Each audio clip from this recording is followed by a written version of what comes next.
How you doing, buddy? It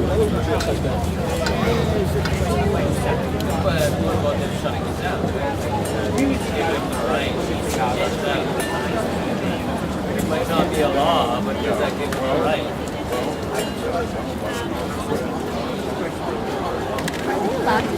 I can keep this really short. Whose streets? Our streets! Whose streets? Our streets! Can't hear you. Seriously. Whose streets? Our streets! That's why we're here, because we have the right to freely assemble in public space. That's the bottom line. That's my message. Anybody else wants to say more? That's it. And I want to say, keep it short. If you got something to say, now's the time to say it. But let's start everybody. Welcome, good friends. Haven't seen many of you since Occupy. Yeah, I just want to say one thing, and that's our right to democracy and how it's been perverted in this country. And I'd like to see more people stand up to the bullshit that's coming down in Ottawa.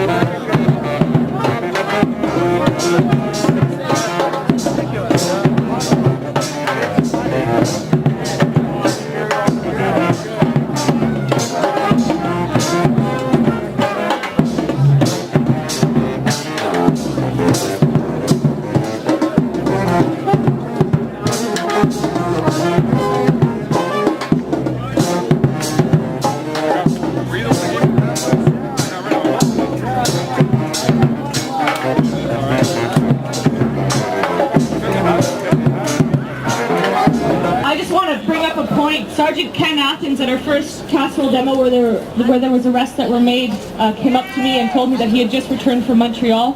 I was in Montreal myself at the same time. That's how we kind of made the conversation. Not that I talk to cops often, but he was sent out there by the Vancouver Police Department specifically for training on how to criminalize dissent here in the student movement that's happening here in Vancouver. And I just want to make a point that one of the problems as to why there were so many women that went missing and were murdered in Vancouver was because there was no correspondence between the Municipal Police Department and the RCMP. And I'm outraged at the fact that they're willing to spend hundreds, if not thousands of dollars on sending Ken Athens out to learn about how to criminalize dissent, yet they couldn't even make a phone call across the border of boundary to talk about women who are being picked off of our street and murdered.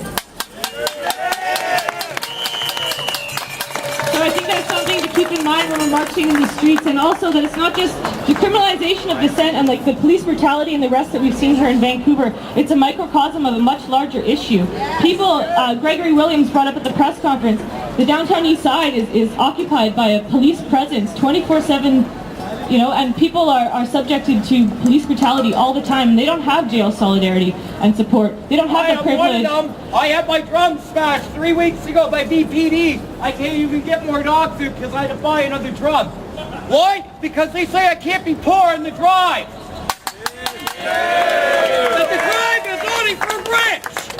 Got this brother some drums. So it's not only, and the thing is, we have the privilege to be able to hold a press conference. We have the privilege to be able to get to a computer, to rally 100 people together to march in the streets. Not everybody has that privilege. So when we march in the streets, I think that we need to not just focus on the arrest and the police brutality that we face as majority white privileged folks, but also the police brutality that people face, marginalized people face on a daily basis.